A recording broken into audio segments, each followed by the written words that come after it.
چند جملے پڑھ رہا ہوں. آقا نے ارشاد فرمایا الفاطمۃ بدعۃ منی، تم بیٹیوں کو قتل کرتے ہو، دیکھو میری بیٹی فاطمہ ہے اور فاطمہ میرے دل کا ٹکڑا ہے. سبحان اللہ. فاطمہ میرے وجود کا حصہ ہے، فاطمہ میرے جسم کا ایک حصہ ہے. تو میرے آقا نے بیٹیوں کو عزت دی اور لوگوں کو بتایا بیٹیاں دفن کرنے کی چیز نہیں بلکہ سینے سے لگانے کی چیز ہے. سبحان اللہ. اور صرف یہی تک بات نہیں رہی، میرے آقا نے ارشاد فرمایا ان بیٹیوں کو دفن مت کرنا، ان بیٹیوں کو زندہ قبر میں مت اتارنا. اللہ اکبر. ان بیٹیوں کو زندہ در غور مت کرنا. جب حضور نہیں آئے تھے اللہ اکبر تو زمانے میں کیا ہوتا تھا؟ توجہ میری طرف رکھیں. ایک بڑے معتبر اور بڑے جو ہے وہ حضور کے سچے عاشق صحابی جن کا نام حضرت دحیہ کلبی رضی اللہ تعالیٰ عنہ ہے.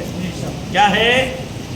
حضرت دحیہ کلبی رضی اللہ تعالیٰ عنہ. یہ بڑے حسین تھے، بڑے جمیل، اور حضور کی بارگاہ میں جبریل امین اکثر حضرت دحیہ کلبی کی صورت میں آیا کرتے تھے.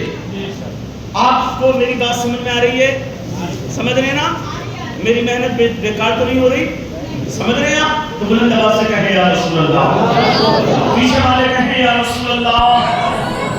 حضرت دحیہ کلبی صحابی رسول اتنے خوبصورت جبریل امین اکثر مرتبہ حضور کی بارگاہ میں حضرت دحیہ کلبی کی صورت میں آئے ہیں.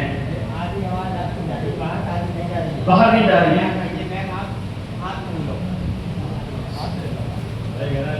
حالانکہ باہر والوں کو جو ہے وہ سنانے کا کام نہیں، جو مسجد میں آئے ہیں شوق سے انہیں سنایا جائے، لیکن جو خواتین بیٹھی ہیں الحمدللہ میں کوشش کروں گا وہ بھی میری آواز کو سنیں.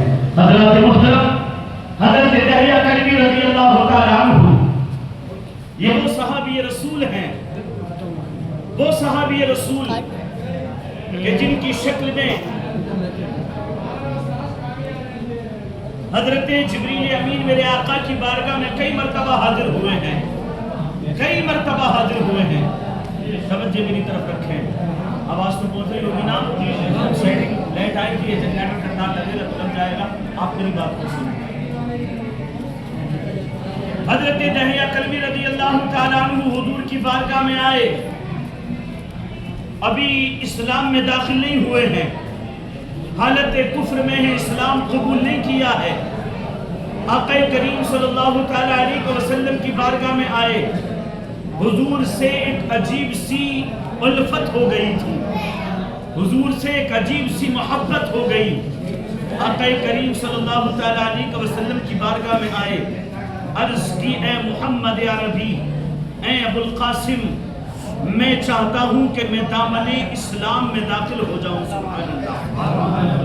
کیا عرض کی یا رسول اللہ میں اسلام قبول کرنا چاہتا ہوں لیکن میرے پیروں میں بیڑیاں پڑ جاتی ہیں، میرے پیروں کو بیڑیاں جگہ لیتی ہیں. حضور نے فرمایا درود شریف پڑھ اللہم صلی علی سیدنا مولانا محمد وعلی آل سیدنا و مولانا محمد کما تحب و ترضى دائما سرمدا ابدا صلی اللہ علیہ وسلم. یا رسول اللہ میں اسلام قبول کرنا چاہتا ہوں لیکن حضور میری ہمت نہیں پڑتی آپ کی بارگاہ میں آنے، میرا ضمیر اجازت نہیں دیتا کہ میں آپ کی خدمت میں حاضر ہوں.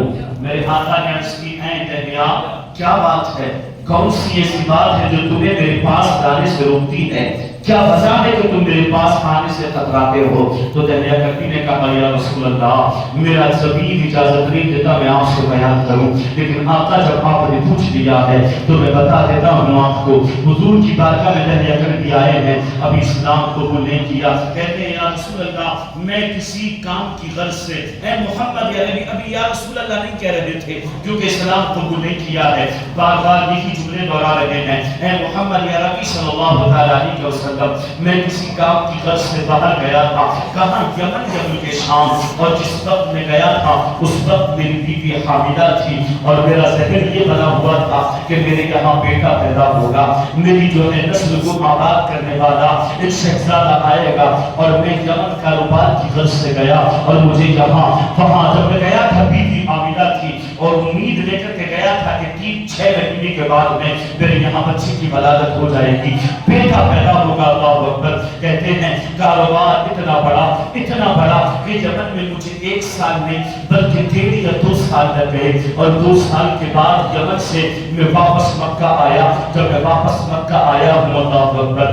میں نے دروازہ کھٹکھٹایا، دروازے پہ دستک دی، اندر سے ایک بچے کی آواز آئی جو دوڑتا ہوا آیا، اور اس نے اپنے چھوٹے چھوٹے ہاتھوں سے دروازے کو کھولا، دروازہ کھول دیا۔ توجہ میری طرف رکھیں، یہ کون کہہ رہے ہیں؟ حضرت دہیہ کلبی۔ کس کی بارگاہ میں؟ حضور کی بارگاہ میں۔ حضرت دہیہ کلبی حاضر ہیں، حضور کی بارگاہ میں بیٹھے ہوئے ہیں، حضور سے کہہ رہے ہیں یا رسول اللہ میں اسلام کو قبول کرنا چاہتا ہوں، لیکن زمانے جاہلیت کے گناہ مجھے اسلام قبول کرنے نہیں دیتے۔ حضور نے پوچھا وہ گناہ کیا ہے جو تمہیں اسلام قبول کرنے نہیں دیتا؟ کہنے لگے یا رسول اللہ وہ گناہ ایسا ہے جو معافی کے لائق نہیں ہے۔ اے محمد عربی میں نے ایسا گناہ کیا ہے جو لائق تلافی نہیں ہے، یا رسول اللہ معافی کے لائق نہیں۔ حضور نے پوچھا بتاؤ تو صحیح، میرا رب تمام گناہوں کو معاف کرنے والا ہے۔ رو کر کہنے لگے یا رسول اللہ میں یمن گیا تھا، بیوی کو حاملہ چھوڑا، کاروبار کی غرض سے امید یہ تھی بیٹا پیدا ہوگا، لیکن جب وہاں سے واپس ہوا 1 سال 1.5 یا 2 سال لگ گئے۔ میں نے دروازے پر دستک دی، دروازہ کھلا تو ایک چھوٹی سی ننھی پری ہے، سبحان اللہ، چھوٹی سی بچی ہے، وہ دوڑ کر آئی اور پھر دروازہ کھول کر اپنی ماں کی گود میں سہم کر بیٹھ گئی۔ میں نے بیوی سے پوچھا یہ بچی کون ہے؟ وہ کہنے لگی اے میرے سردار یہ میری اور تیری بیٹی ہے۔ سبحان اللہ، یہ ہماری جو ہے وہ لہتے جگر ہے۔ بیٹی نے پوچھا ماں یہ کون ہے؟ ماں نے کہا یہ تیرا بابا ہے۔ تو میری بیٹی اپنی ماں کی گود سے اچھلی اور اچھلنے کے بعد میں میری ٹانگوں سے لپٹ گئی اور کہا بابا مجھے گودی میں اٹھا لو۔ اللہ اکبر۔ میں نے اس وقت تو فطرتاً میری محبت غالب آ گئی، بیٹی کو گود میں اٹھایا تو اے محمد عربی جب میں یمن سے سفر کر کے اپنے گھوڑے پر سوار ہو کر آیا تھا، توجہ میری طرف رکھنا، تمام ماں اور بہنیں اور میرے نوجوان بزرگ توجہ میری طرف رکھیں۔ دہیہ کلبی کہتے ہیں اے محمد عربی میں یمن سے گھوڑے پر سوار ہو کر آیا تھا، سفر کی وجہ سے میری داڑھی پر دھول لگ گئی تھی، میرے بال جو ہے وہ دھول میں اٹے ہوئے تھے، میرے بالوں پر دھول تھی، میری داڑھی پر دھول تھی۔ جب میں نے اس چھوٹی سی بچی کو گود میں اٹھایا، اس نے اپنا چھوٹا سا دوپٹہ ہاتھ میں پکڑا اور پکڑنے کے بعد میں میری داڑھی کو صاف کرنے لگی، میرے بالوں کو صاف کرنے لگی، اور پھر کبھی میری پیشانی کو چومتی ہے، کبھی میرے اس رخسار کو چومتی ہے، کبھی میرے اس رخسار کو چومتی ہے اور چوم چوم کر کہہ رہی ہے بابا میں بڑے دن سے منتظر تھی۔ مہینے کے بچے قریب چھوٹی سی بچی ہے کہ وہ اس کے ذہن میں تھا کہ میں بھی بابا کو دیکھوں، بابا کو پکاروں، بابا آج تم آ گئے، آج تم آ گئے، میرے بابا آ گئے۔ بڑی محبت کر رہی تھی میری بیٹی۔ میں نے بیوی سے پوچھا یہ کون ہے؟ بیوی نے کہا یہ تیری میری بیٹی ہے۔ اللہ اکبر۔ کہتے یا رسول اللہ اے محمد عربی جب بیوی نے کہا یہ میری بیٹی ہے تو زمانے جاہلیت کی اللہ اکبر وہ جہالت میرے اوپر غالب آ گئی۔ میں نے اپنی بیوی سے کہا تو نے اس کو قتل نہیں کیا، تو نے اس کو دفن نہیں کیا؟ اللہ اکبر۔ بیوی کہنے لگی ارے کیسی بات کرتے ہو، یہ میرے دل کا ٹکڑا ہے، 9 مہینے تک میں نے پیٹ میں رکھا ہے، میں بیٹی کو قتل نہیں کر سکتی۔ اللہ اکبر۔ ایک بات ذرا سی رہ گئی تھی، دوسری نے حضرت دہیہ کلبی کہتے ہیں ابھی اسلام قبول نہیں کیا تھا، یا رسول اللہ میں اپنے قبیلے کا سردار تھا۔ کیا تھا؟ اپنے قبیلے کا سردار، اور یمن جانے سے پہلے میں نے قبیلے میں اعلان کر دیا تھا کہ جس کے یہاں بھی بیٹی پیدا ہو جائے اس کو قتل کر دینا۔ تو جس سال میں یمن کاروبار کی غرض سے گیا تھا اس سال میرے قبیلے میں 13 بچیاں پیدا ہوئی تھی۔ کتنی؟ 13 بیٹیاں پیدا ہوئی تھی، 13 بیٹیاں، اور ان 13 بیٹیوں کو میں نے اپنے ہاتھوں سے قتل کیا تھا۔ اللہ اکبر، اللہ اکبر۔ اب یہ رو رہے ہیں، آنکھیں برس رہی ہے کیونکہ دل میں اسلام کی محبت بہہ رہی ہے۔ حضور کی بارگاہ میں کہتے ہیں یا اے محمد عربی کیا آپ کا خدا مجھے معاف کر دے گا؟ میرے گناہ تو پہاڑوں سے زیادہ ہے، میرے گناہ دریا کے چھاگوں سے زیادہ ہے، میرے گناہ جو ہے وہ دنیا کے درختوں کے پتوں سے زیادہ ہے۔ حضور نے پوچھا آگے بتا، آگے کیا کہتا ہے؟ کہتا ہے یا رسول اللہ اے محمد عربی میں نے اپنے قبیلے کی 13 بچیوں کو قتل کیا، اور قتل کرنے کے بعد میں یمن چلا گیا۔ جب یمن سے واپس آیا تو جو میں نے آپ کے سامنے بیان کے یہ معاملہ پیش آیا، کہتے میری بیٹی میری میں نے سینے سے لگایا، کہیں نہ کہیں میری محبت ابھر رہی تھی، میری محبت جو ہے وہ جوش مار رہی تھی، لیکن پھر قبیلے کی 13 بچیوں کا خیال آیا اور میں نے سوچا اگر میں نے اپنی بیٹی کو قتل نہیں کیا،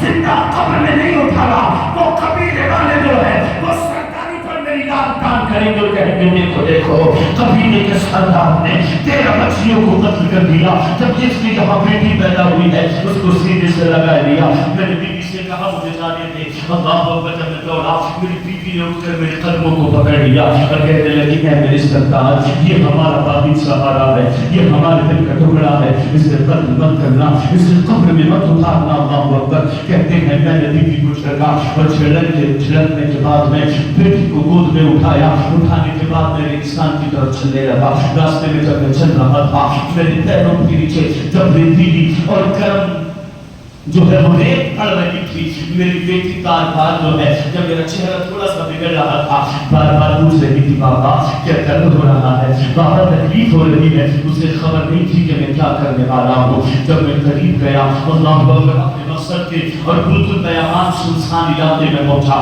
میں نے بیٹی کو اپنی گود سے اتارا اور اتارنے کے بعد میں نے گڈھا کھودنا شروع کیا۔ بیٹی بار بار پوچھ رہی ہے بابا بیٹا کیوں کھود رہے ہو، بابا بیٹا کیوں کھود رہے ہو؟ کہتی ہے میں اپنے کہنے لگا بیٹا میں اپنی جو ہے مقصد سے کھود رہا ہوں، اور کھودتے کھودتے اللہ اکبر میرے پاس ایک پانی کی بوتل تھی، میں بوتل رات کا مشکیزہ تھا پانی کا، میں نے ایک طرف رکھ دیا۔ جب میں گڈھا کھود رہا تھا مجھے پسینہ آ رہا ہے، وہ اپنے آنچل سے بار بار میری پیشانی کا پسینہ پوچھ رہی تھی، اس مشکیزوں کو اٹھا کر بار بار میرے پاس لاتی تھی۔ ابا تجھے پیاس لگی ہوگی، بابا تجھے پانی کی خواہش ہوئی ہوگی، پانی پی لو۔ میرے دل میں خیال آ رہا تھا، محبت ابھر رہی تھی، لیکن قبیلے کی بات دماغ پر خالی آ گئی۔ اللہ اکبر۔ میں نے گڈھا کھود دیا، گڈھا کھودنے کے بعد میں بیٹی کے پیروں کو باندھا، جب پیروں کو باندھنے لگا پوچھ رہی تھی بابا قدموں کو کیوں باندھ رہے ہو، اللہ اکبر، ہاتھوں کو کیوں باندھ رہے ہو؟ میں نے ہاتھ پیر باندھے اور باندھنے کے بعد اس طریقے سے باندھے تھے کہ بیٹی کھڑی ہو جائے۔ کھڑا کرنے کے بعد میں نے اس گڈھے کو کاٹنا شروع کیا، قدم تک جب مٹی آئی بیٹی تڑپنے لگی،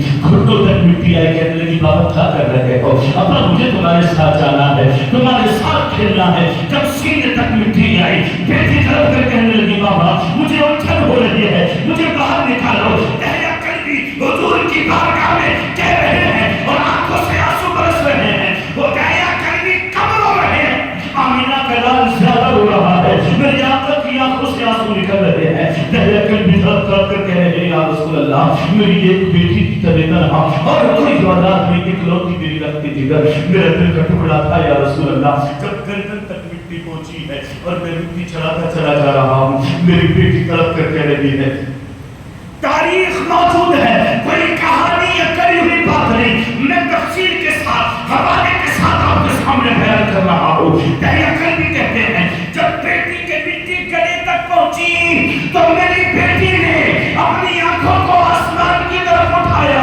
اور اٹھانے کے بعد میں کہا تھا مولا باپ بیٹیوں کو دفن کر رہے ہیں، اے مولا کوئی ایسا بھیج دے جو بیٹیوں کی عزت دے، باپوں کے سینوں میں پیدا کر دے، سبحان اللہ، بیٹیوں کا احترام باپوں کے سینوں میں پیدا ہو جائے۔ میری بیٹی کی نظریں آسمان کی طرف کھلو کر کہہ رہی ہے مولا بیٹیوں پر ظلم ہو رہا ہے، بیٹیوں کو زندہ کرا جا رہا ہے، اے کریم کوئی ایسا رہنما بھیج دے جو بیٹیوں کی عزت کرنا بتا دے، جو بیٹیوں کی عزت کرنا سکھا دے۔ اللہ اکبر کہتے ہیں یا رسول اللہ میں نے کاٹ دیا بیٹی کو، زندہ اپنی آنکھوں کے سامنے میں درد پر گول کر دیا ہے۔ جب یہ جملہ کہا ہے میرے آقا کی چیخ نکل گئی، غیبداں نبی رونے لگے اور فرماتے ہیں دہیا تو کیا کر کے آیا ہے؟ قدموں سے چپٹ جاتے ہیں دہیا کلبی حضور کے، کہتے ہیں یا رسول اللہ کہ اب بھی آپ کا خدا مجھے معاف کر دے گا۔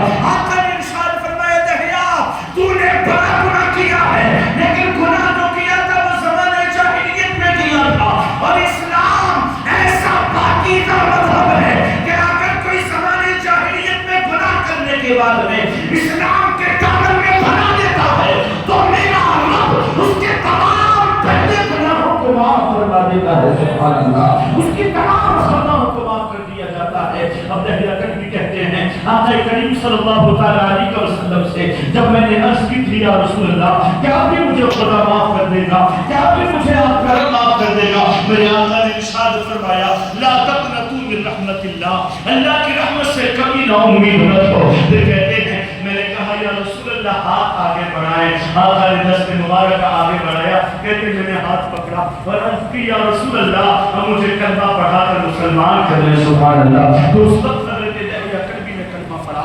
اب میرے پیارے مجھے بتاؤ حضور تمام زمانے کے لیے رحمت بن کر آئے، یہ ماں اور بہنیں سنیں کہ جب بیٹیوں کو زندہ قبر میں اتار دیا جاتا تھا پھر آقا تشریف لائے تو حضور نے ارشاد فرمایا جو ان بیٹیوں سے محبت کرے کیا کرے؟ محبت۔ سمجھ رہے میری بات کو؟ حضور نے بخاری کی حدیث جلد اول پہلی جلد میں بخاری کی حدیث میں آقا نے ارشاد فرمایا، غیر کا نبی فرماتے ہیں وہ کیسے عالمین کے لیے رحمت بن کر آئے تھے۔ میرے آقا نے ارشاد فرمایا جو ان بیٹیوں کے ذریعے آزمایا جائے، ان کے ساتھ اچھا سلوک کرے، ان کی اچھی تربیت کرے، ان کی اچھی دیکھ بھال کرے اور پھر عزت کے ساتھ نکاح کرنے کے بعد میں ان کو رخصت کر دے تو پھر جب اس باپ کو موت آئے گی اور قبر میں اتار دیا جائے گا، پھر قبر کا زمانہ گزرنے کے بعد میں اس طرح پھر دوسرا سوٹ ٹوٹیں گے اور میدان محشر برپا ہوگا اور تمام حشر والے میدان محشر میں جو ہے قبر والے حشر میں جمع ہو جائیں گے۔ اس وقت جب ان بیٹیوں کے باپ کا حساب ہوگا تو اب توجہ میری طرف رکھیں، نبی نے ارشاد فرمایا وہ بیٹیاں جن کو باپوں نے دنیا میں سینے سے لگا کے رکھا ہے، کل میدان محشر میں اگر ان کے باپ کو جہنم کی طرف لے جایا جا رہا ہوگا تو نبی ارشاد فرماتے ہیں من ابتلا بشیء من هذه البنات فاحسن الیہن کن له سترا من النار۔ جب کسی شخص کو بیٹیوں کے ذریعے آزمایا جائے اور وہ ان بیٹیوں کے ساتھ اچھا سلوک کرے تو جب میدان محشر میں فیصلہ ہو جائے کہ باپ کو جہنم میں ڈالا جائے گا تو نبی نے ارشاد فرمایا میدان محشر میں اس کی یہ بیٹیاں اپنے اس باپ کے لیے جہنم کی آگ سے آڑ بن جائیں گی۔ سبحان اللہ۔ یعنی اپنے باپ کے درمیان اور جہنم کی آگ کے درمیان میں دیوار بن جائیں گی بیٹیاں۔ یہ کس نے پیغام دیا؟ آمینہ کے لال نے، اور فرمایا لوگوں بیٹیاں زندہ گاڑنے کی چیز نہیں بلکہ اللہ ان بیٹیوں کے صدقے میں تمہیں جنتیں عطا فرمائے گا۔ کیا عطا فرمائے گا؟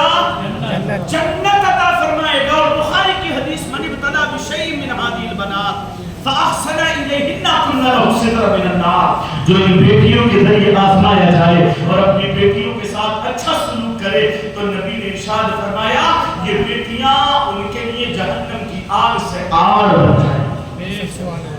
تو بتاؤ حضور کا احسان بیٹیوں پر ہے یا نہیں ہے؟ ارے اب تو آپ کی بات سمجھ آ رہی ہوگی میں نے محنت کی، کتنا بڑا احسان ہے حضور کا بیٹیوں پر۔ میری بیٹیوں کو کوئی عزت نہیں دیتا تھا لیکن آج باپ اپنی بیٹیوں کو اپنے سینے سے لگا کر رکھتا ہے۔ تو یہ کس کا صدقہ ہے؟ آمینہ کے لال کا صدقہ۔ اگر اسی پر بیان کروں تو گفتگو بہت طویل ہو جائے اور اس طرف بنا پہنچ سکوں۔ حضرات محترم ہم حضور کا میلاد منانے آئے ہیں، حضور کے میلاد میں بیٹھے ہیں۔ کس میں؟ حضور کے میلاد میں۔ حضور کا میلاد، حضور کا ذکر کر رہے ہیں اور سبحان اللہ جہاں اللہ اور اس کے رسول کا ذکر ہوتا ہے وہ جگہ اللہ اس جگہ کو جنت کی پیاری بنا دیتا ہے اور آپ تو پہلے سے جنت میں بیٹھے ہیں۔ سبحان اللہ، کیونکہ مسجد اللہ کا مقدس گھر ہے اور اس میں اللہ کا ذکر کیا جاتا ہے۔ نبی فرماتے ہیں جہاں اللہ اور اس کے رسول کا ذکر ہوتا ہے وہ جگہ جنت کی پیاری بن جاتی ہے۔ تو آپ گویا کہ جنت کی پیاری میں بیٹھے ہیں۔ آقا کریم صلی اللہ علیہ وسلم اس دنیا میں تشریف لائے، باہر آئی اور حضور نہیں آئے تھے۔ حضور نہیں آئے تھے تو کیا کیا جاتا تھا؟ بیٹیوں کے ساتھ آپ نے سمجھ لیا، سن لیا۔ ماؤں کے ساتھ سنو گے، مائیں بیٹھی ہیں سن رہی ہیں اپنے گھروں سے، اپنے بستروں سے، تو توجہ رکھیں جب کسی عورت کا شوہر فوت ہو جاتا حضور کے آنے سے پہلے، جب کسی عورت کا شوہر انتقال کر جاتا تو زمانے جاہلیت میں لوگ اس عورت کے ساتھ کیا کرتے تھے؟ سنیں گے؟ توجہ ہے آپ کی میری طرف؟ بلند آواز سے کہیں یا رسول اللہ۔ جب کسی عورت کا شوہر فوت ہو جاتا، بیوہ ہو جاتی عورت، تو زمانے جاہلیت میں کیا کرتے تھے لوگ؟ سب سے پہلے اس کے بال مونڈتے تھے، بال، اور بال سر کے اتارنے کے بعد پورا چہرہ کالا کیا کرتے تھے۔ پورے چہرے پر سیاہی ملنے کے بعد پھر اسے اونٹ کی ننگی پیٹھ پر بیٹھایا جاتا تھا اور سارے شہر کی گلیوں میں گھمایا جاتا تھا۔ ایک ندا کرنے والا اونٹ کے آگے آگے ندا کرتا تھا، آواز لگاتا تھا، اعلان کرتا تھا، اے لوگوں یہ وہ ڈائن عورت ہے جس نے اپنے شوہر کو ڈس لیا ہے۔ اللہ اکبر، یہ منحوس ہے، یہ ڈائن ہے، یہ بد کردار ہے، یہ بد قسمت ہے۔ اب مجھے بتاؤ، اپنے سینوں پر ہاتھ رکھ کر بتاؤ، ہمارے باپو کا انتقال ہوتا ہے، ہمارے بھائیوں کا انتقال ہوتا ہے، ہمارے جو ہے وہ پیاروں کا انتقال ہوتا ہے، تو ان کی بیویوں پر، ہماری ماؤں پر، ہماری بہنوں پر، ہماری بیویوں پر کیسے غم کے آثار جو ہے، کیسے غم کے پہاڑ ٹوٹتے ہیں۔ ارے ذرا بتاؤ کہ جس کا زندگی کا ساتھی اس کا ساتھ چھوڑ کر چلا گیا ہو، جس کی زندگی کا ہم سفر اس کا ہاتھ چھوڑ کر چلا جائے، اس عورت کے دل پر کیا گزرتی ہوگی، اس کا دل کتنا ٹوٹتا ہوگا، وہ کتنی تڑپتی ہوگی کہ جس کی دنیا کی دولت گزر گئی، جس کی دنیا اجڑ گئی ہو۔ اگر شوہر مر جاتا ہے تو بیوی کی تو دنیا اجڑ جاتی ہے، اس کی دنیا فنا ہو جاتی ہے، اس کا دل تڑپتا ہے، دل پھٹ جاتا ہے۔ اب مجھے بتاؤ، یار کی جدائی پر ایک تو اتنا بڑا غم اور پھر اتنی بڑی ذلت کہ بالوں کو مونڈ دیا جاتا، چہرے کو کالا کر دیا جاتا، سارے شہر کی گلیوں میں گھمایا جاتا، اور منادی یہ ندا کرتا، اعلان کرتا کہ یہ ڈائن ہے، اس نے اپنے شوہر کو کھا لیا ہے۔ اور اس عورت کا کلیجہ پھٹتا ہوگا یا نہیں پھٹتا ہوگا؟ آپ دل پر ہاتھ رکھ کر بتاؤ، اس کا دل پھٹ جاتا ہوگا، اس کا کلیجہ منہ کو آتا ہوگا، وہ رات کر کہتی ہوگی مولا کوئی ایسا بھیج دے جو شوہروں کے انتقال کے بعد بیواؤں کی عزت کروانا سکھا دے۔ سبحان اللہ، جو شوہروں کے مرنے کے بعد عورتوں کو احترام دلوا دے، کوئی ایسا بھیج دے۔ لیکن میرے آقا جب تشریف لے کر کے آئے ہیں، اور پھر کیا کیا جاتا؟ اس کے دامن میں مینگنی بھر دی جاتی۔ روایت میں ہے مینگنی گائے کی، بھیڑوں کی اور بکریوں کی۔ مینگنی جانتے ہو نا، سب جانتے ہو، میرے دل جانتے ہیں۔ مینگنی بیوہ کے دامن میں بھر دی جاتی اور وہ مینگنیوں کی مٹھی بھرتی اور راستے میں ڈالتی جاتی، اونٹ کی ننگی پیٹھ پر بیٹھے ہوئے۔ یہ زمانے جاہلیت کی تاریخ آپ کے سامنے میں پڑھ رہا ہوں، بتا رہا ہوں کہ بیواؤں کے ساتھ جب حضور نہیں آئے تو کیا ہوتا تھا۔ اب حضور کا میلاد منانا چاہیے نہیں چاہیے، بیٹیوں کو منانا چاہیے، بیواؤں کو منانا چاہیے، پورے شہر کی گلیوں میں گھمایا جاتا، اور آخر میں کیا کرتے ہیں؟ جہاں پر کوڑی کا ڈھیر لگتا ہے، کیا لگتا ہے؟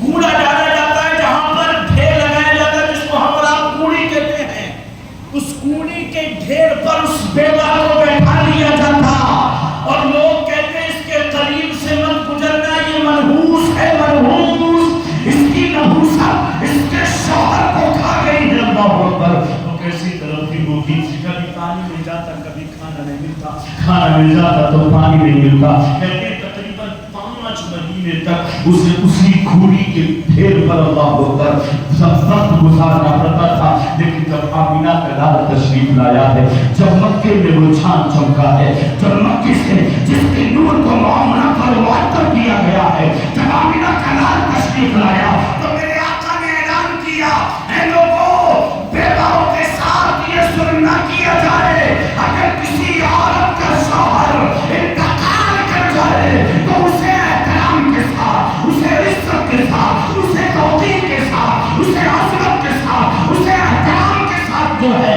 محفوظ کمرے میں 4 مہینے 10 دن تک بیٹھا دو، اس کے کھانے کا بھی انتظام کرو، اس کے پینے کا بھی انتظام کرو، اس کے پردے کا بھی انتظام کرو، اس کی رہائش کا بھی انتظام کرو، اس کی ضروریات کا بھی انتظام کرو، اور اس عورت کی جو ہے وہ عزت و توقیر کرو۔ جب حضور نہیں آئے تھے تو کوڑی پر بٹھایا جاتا تھا، اب حضور آ گئے ہیں تو آقا نے ارشاد فرمایا محفوظ کمرے میں 4 مہینے 10 دن تک بیٹھا دو، جس کو ہم اور آپ عزت کہتے ہیں۔ سبحان اللہ، یہ کس کا صدقہ ہے؟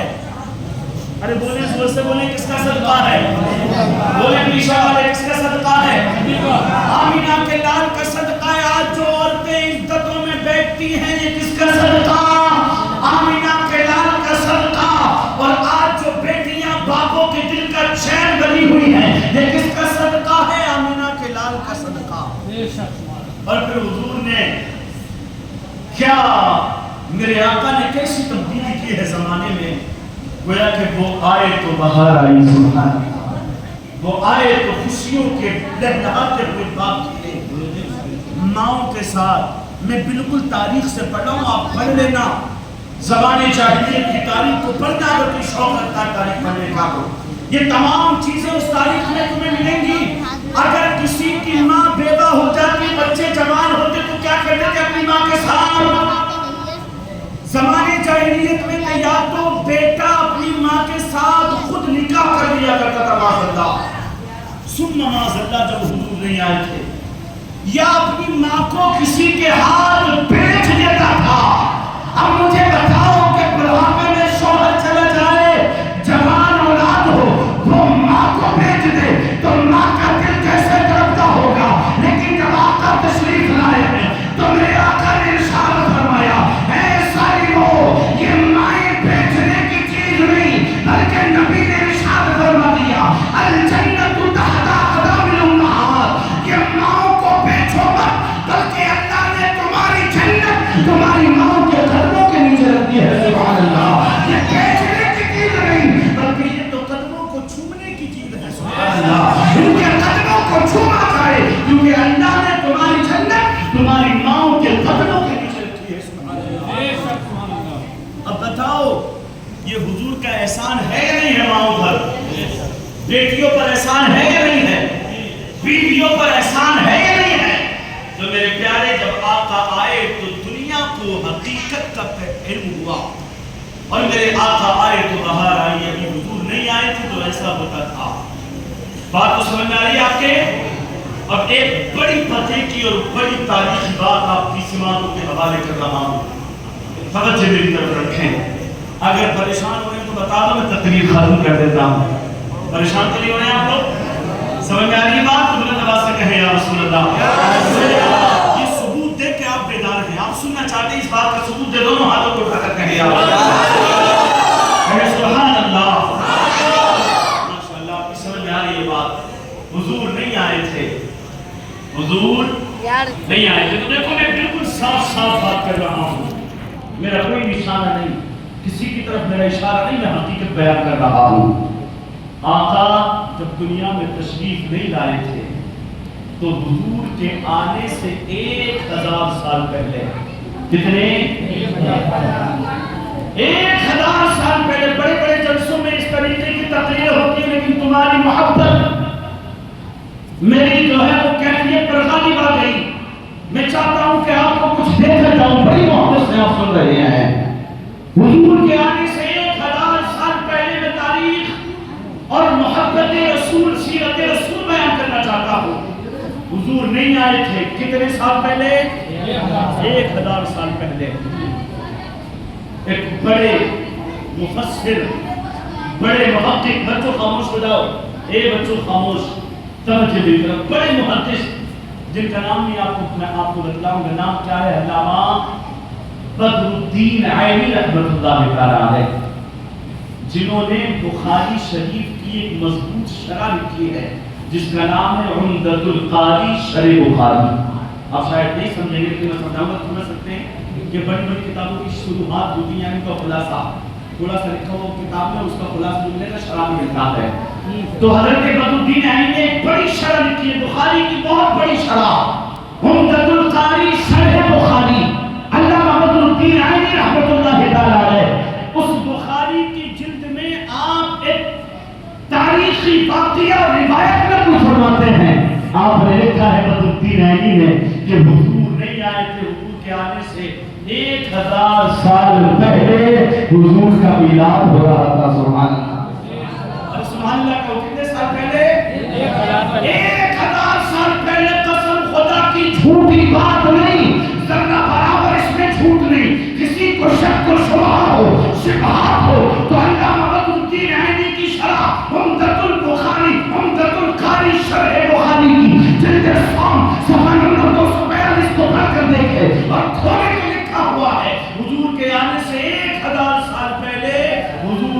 ذکر ہو رہا تھا. سبحان اللہ.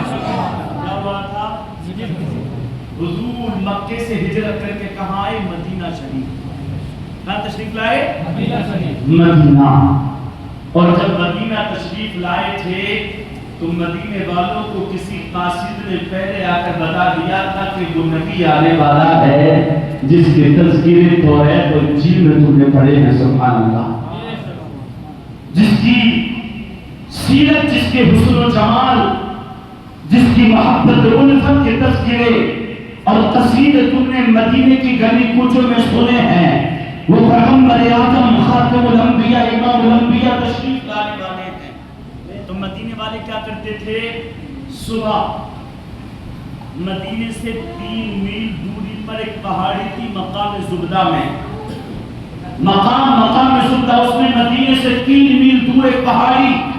مدینے کے لوگ صبح گھروں سے نکلتے اور اس پہاڑی کی چوٹی پر چڑھ جاتے اور چوٹی پر چڑھنے کے بعد میں مکے سے جو راستہ آ رہا تھا سارا دن نظریں اٹھا کر ادھر دیکھتے اور دیکھتے شاید وہ کالی کالی اور گھنی اور خوبصورت زلف والا آ رہا ہوگا، شاید کہ وہ حسین چہرے والا آ رہا ہوگا، شاید کہ وہ دل بھرے آنکھوں والا آ رہا ہوگا. 14 دن تک مسلسل انتظار کرتے رہے. کتنے دن تک؟ 14 دن تک. صبح ہو جاتے شام کو واپس آتے. ایک دن ایسا ہوا 14 دن یہ انتظار کر رہے ہیں اس پہاڑی کی چوٹی پر کھڑے ہوئے کہ دیکھا 2 افراد آ رہے ہیں. سبحان اللہ. حضور کے ساتھ ہجرت کر کے حضرت ابوبکر صدیق رضی اللہ تعالیٰ عنہ. اب تک بڑی پیاری بات بیان کر رہا ہوں. حضور کے ساتھ حضرت ابوبکر صدیق ہے، آمینہ کا لال ہے. جب مدینہ طیبہ میں داخلہ ہوا ہے، انٹری ہوئی ہے، میرے حضور داخل ہوئے ہیں تو مدینے والوں نے جو ہے وہ استقبال کیا آگے بڑھ کر حضور کا. اور مدینے کی بچیوں نے جو ہے کونے میں تب بجا کر یہ اشعار پڑھے تھے. طلع البدر علینا، ہم پر چودھری کا چاند طلوع ہو گیا ہے، ہم پر نور والا نبی آ گیا ہے. مدینے کی بچیاں گنگنا رہی تھی اور مدینے والے نعرے لگا رہے تھے. یا محمد یا محمد یا عبد صالح، یا محمد یا عبد صالح. حضور کی آمد پر مہر مدینہ نعروں کی ثنائیں بلند کر رہے تھے. آقا کریم صلی اللہ علیہ وسلم تشریف لائے. اب مدینے والوں کی کیفیت یہ تھی کسی کی نظریں اجازت بھی نہیں مل رہی تھی کہ حضور کے چہرے سے ہٹایا جائے. حضور کے چہرے سے نظریں ہٹ جائیں کسی کی آنکھیں اجازت نہیں دے رہی تھی. تمام کے تمام نظریں باندھ کر حضور کے چہرے کو دیکھ رہے ہیں. سبحان اللہ. میرے آقا کا روح زیبا ہے، سب کی نظریں حضور کے چہرے پر جمی ہوئی ہیں. اور کتنا جمع اللہ اکبر. اس چہرے میں اللہ نے کمال بھی وہ رکھا ہے کہ جو محبت سے ایک نظر دیکھ لیتا ہے وہ ان کا دیوانہ ہو جاتا ہے. جو محبت سے ایک نظر اس چہرے پر اپنی آنکھیں جما لیتا ہے تو پھر ان کا شیدائی ہو جاتا ہے. یہ میں نہیں کہتا بلکہ تاریخ بتاتی ہے. آقا کریم صلی اللہ علیہ وسلم قبیلے بنو نجار یمن کے مدینے سے تقریباً 8 میل کی دور پر یا اس سے کچھ زیادہ دور پر ایک قبیلہ ہے. وہ لوگ آئے تھے کہاں؟ مدینہ طیبہ. اور مدینے سے جو وادی ملتی ہے جس میں ہریالی خاص ہے، توجہ میری طرف رکھیں، میں بات دوسری طرف لے کر جا رہا ہوں. وہ قبیلہ اہل قبیلہ جو بڑے امیر لوگ تھے قبیلے بنو نجار کے مدینے سے تھوڑی دوری پر ایک وادی میں پھیلے ہوئے ہیں. حضور تقریر کرتے کرتے اس وادی میں پہنچ گئے. دیکھا تو ان قبیلے والوں کے سردار کے پاس ایک بڑا خوبصورت گھوڑا ہے. کیا ہے؟ گھوڑا. بڑا خوبصورت گھوڑا. میرے آقا آگے بڑھے اور سردار سے پوچھا کیا آپ اس گھوڑے کو بیچنا چاہتے ہیں؟ کیا آپ اپنا گھوڑا بیچیں گے؟ اس نے کہا ہاں. حضور نے فرمایا آپ مجھے بیچ دیں گے؟ کہا ہاں میں آپ کو بیچ دوں گا. کہا قیمت کیا لیں گے؟ اس نے قیمت بتائی کہ میں اپنے اس گھوڑے کی اتنی قیمت دوں گا. حضور نے ارشاد فرمایا میرے پاس اس وقت تو قیمت نہیں ہے، میں گھوڑا لے کر جاتا ہوں اور میں تھوڑی دیر کے بعد میں قیمت آپ کو واپس بھجوا دوں گا.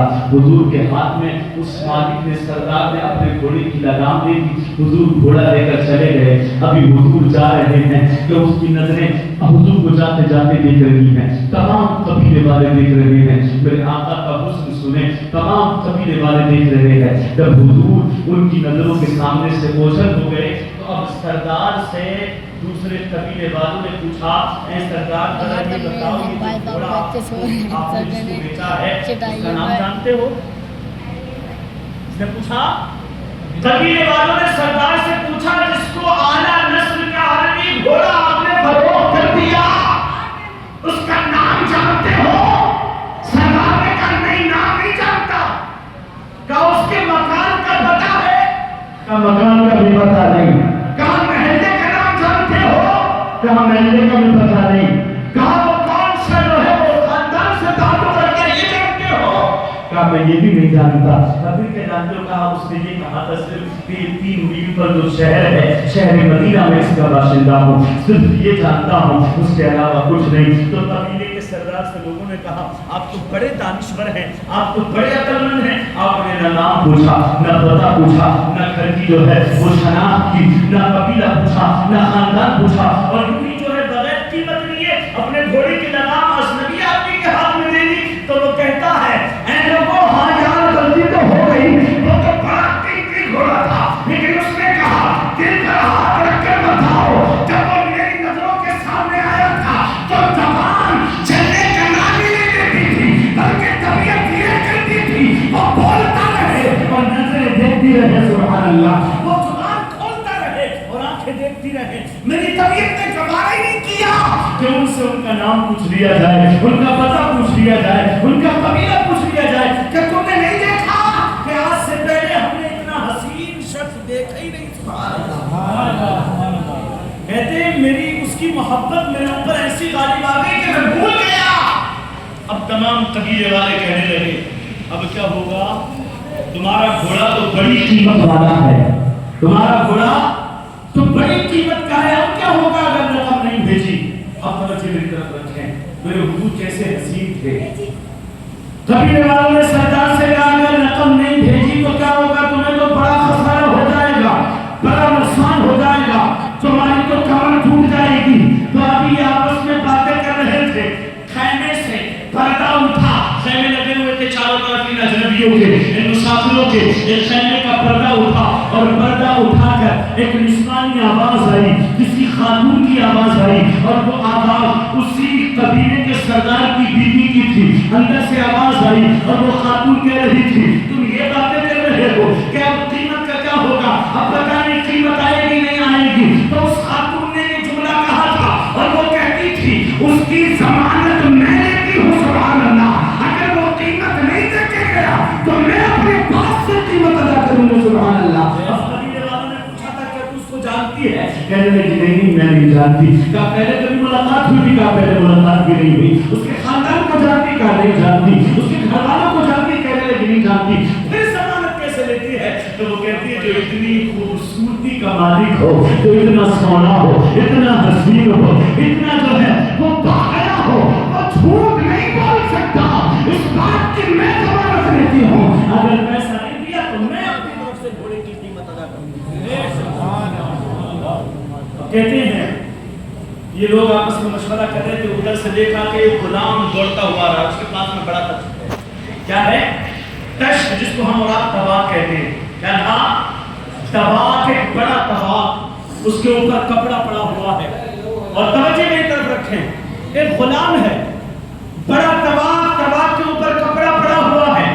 وہ غلام ان لوگوں کے پاس آیا اور اس نے کپڑا ہٹایا تو اس طباق میں وہ پورا طباق کھجوروں سے بھرا ہوا تھا۔ اور یہ غلام جب آیا تو لوگوں نے پوچھا تم کون ہو؟ تو کہتے ہیں میرا نام بلال ہے۔ سبحان اللہ، لوگ مجھے بلال حبشی کہتے ہیں۔ کہاں کیسے آئے ہو؟ کہ ابھی جو گھوڑا لے کر گئے ہیں نا، میں انہی کا غلام ہوں۔ سبحان اللہ، وہ میرے آقا ہیں، وہ میری دنیا ہے، وہ میری جان ہے، وہ میرا ایمان ہے، وہ میرا وجود ہے، وہ میرا سب کچھ ہے۔ اور کیا میں غلام ہوں؟ مجھے لوگ مدینے میں بلال حبشی کہتے ہیں۔ سبحان اللہ۔ اور قبیلے والوں نے پوچھا کیسے آئے ہو؟ کہا اسی آقا نے مجھے بھیجا ہے اور کہا ہے کہ خدا بادی میں کچھ مہمان ہیں، ان کی کھجوروں سے ضیافت کرنا اور یہ قیمت کی ہے۔ سبحان اللہ۔ جب تھیلی کھولی، درہموں کی تھیلی تھی، جتنے کا سودا ہوا تھا اتنی قیمت اس تھیلی میں موجود تھی، اور مزید تشت جو ہے کھجوروں سے بھرا ہوا ہے۔ اب کھجوریں کھائیں تمام قبیلے والوں نے۔ قیمت یہ کہتے ہیں اے غلام ذرا بتا کیا تیرا وہ آقا ہم سے مل سکتا ہے؟ سبحان اللہ، کیا ان سے ہم مل سکتے ہیں؟ تو بلال حبشی نے کہا تھا ابھی تو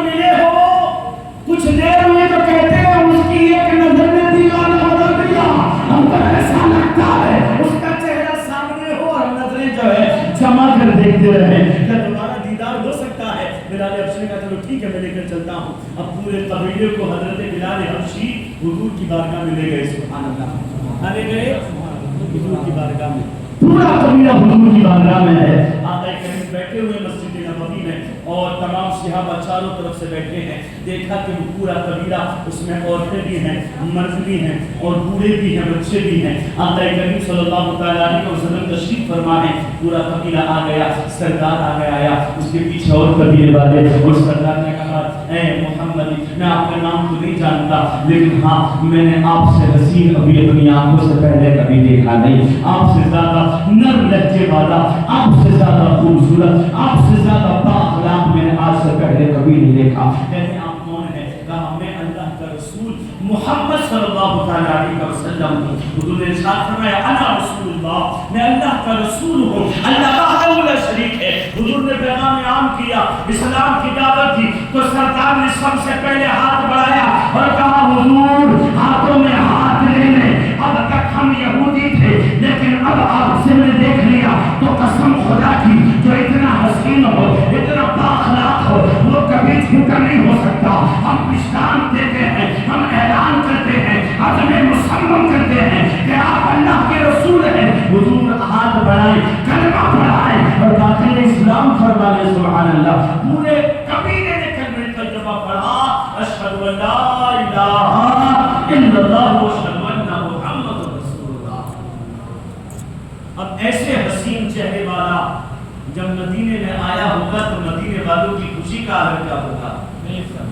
کیا خوشی کا عالم ہوگا؟ حضور کے ساتھ کون تھے؟ حضرت ابوبکر صدیق رضی اللہ تعالیٰ عنہ. کون ہے حضور کے ساتھ؟ حضرت ابوبکر صدیق.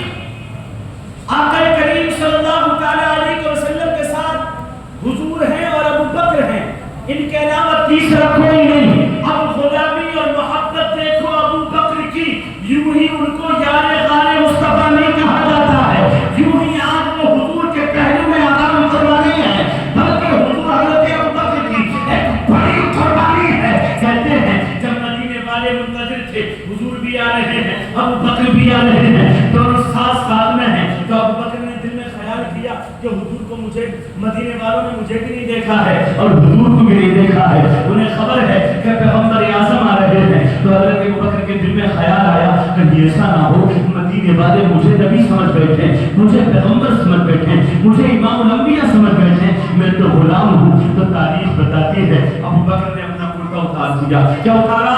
کرتا اتارا. اور کرتا اتارنے کے بعد میں حضور کے سر کے اوپر اس کپڑے کو پھیلا کر کھڑے ہو گئے اور یہ اعلان کر دیا کہ لوگ سمجھ جائیں کہ جس کے سر پر سایہ کیا جا رہا ہے وہ آقا ہے اور جو سایہ کر رہا ہے وہ غلام ہے. سبحان اللہ. ابوبکر نے یہ سبق دیا تھا. کھڑے ہو گئے میں حضور کے سر پر اپنے کتے کا شامیانہ بنا لیا. اب آقا مدینے میں حاضر ہوئے تو مدینے والوں کی باتیں کھل گئی, باتیں کھل گئی اور نعرے بلند تھے یا محمد یا عبد صالح. مدینے کی بچیاں نغمے گنگنا رہی تھی. طلع البدر علینا, ہم پر چودھری کا چاند طلوع ہو گیا ہے. اب مجھے بتاؤ اگر گاؤں میں کوئی ایک پیر آ جاتا ہے, کوئی ایک بڑا مفتی آ جاتا ہے, کوئی ایک بڑے جو ہے پیر صاحب آ جاتے ہیں تو ہر بندے کی یہ خواہش ہوتی ہے یار پیر صاحب کا ایک قدم میرے گھر میں ہو جائے.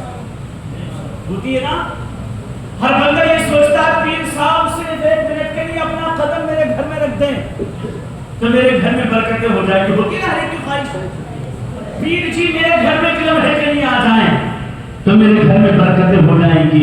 اب مجھے بتاؤ جب امام الانبیاء مدینے پہنچے ہوں گے تو مدینے والوں کی حسرتیں کیا ہوں گی؟ ہر ایک کا خواب یہ تھا, ہر ایک کی دل کی تمنا یہ تھی, ہر ایک کی آرزو یہ تھی کہ آمنہ کا لال میرا مہمان بن جائے, حضور میرے یہاں ضیافت فرما لے, حضور میرے یہاں جو ہے میرے مہمان بن جائیں. آقا کریم صلی اللہ تعالیٰ علیہ وسلم جانتے تھے کہ مدینے والے چاہیں گے کہ حضور میرے مہمان بنے, ہر ایک چاہے میں میرے مہمان بنے. تو حضور نے یہ کھانے بند کر دیا اور آقا نے ارشاد فرمایا کہ جس کے دروازے کے سامنے میری اونٹنی بیٹھ جائے گی میں اسی کے یہاں مہمانی کروں گا.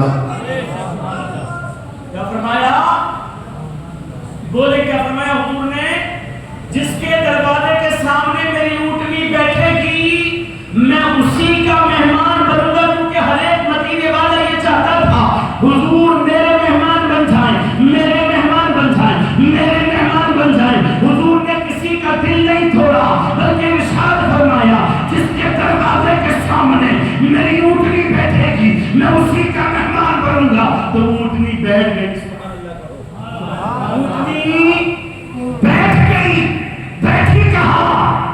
حضرت ابو ایوب انصاری کے مکان کے سامنے سبحان کہاں بیٹھی؟ حضرت ابو ایوب انصاری صحابی رسول کے گھر کے سامنے.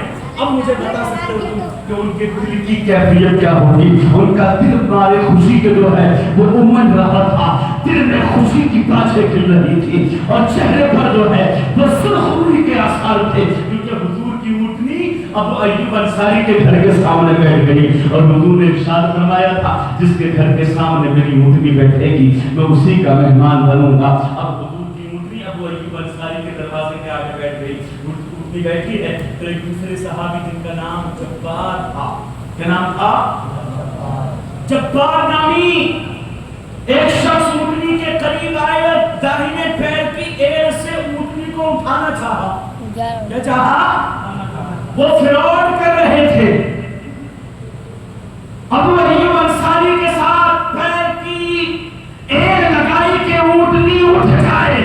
ابو ایوب انصاری نے دیکھ لیا اور ارشاد فرمایا جبار اگر بیچ میں اسلام حائل نہ ہوتا تو آج ایوب اپنی تلوار سے تیرے گھر کو جدا کر دیتا. اللہ اکبر.